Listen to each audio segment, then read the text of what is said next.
Събраните подаръци с децата на лишените от свобода бяха пакетирани през почивните дни в Младежкия дом във Враца.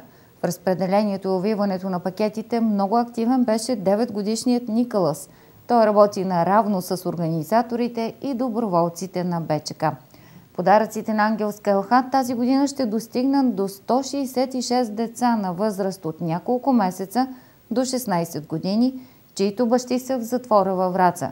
60 пакета днес бяха доставени в затвора. Лишените от свобода ще имат възможност да ги дадат лично на децата си, когато им дойдат на свиждане. Други ще бъдат доставени на място, други 30 утре ще бъдат изпратени по куриер до различни населени места в Софийска, Видинска или Монтанска области. Изпращането на подаръците финансират от ВиК Враца.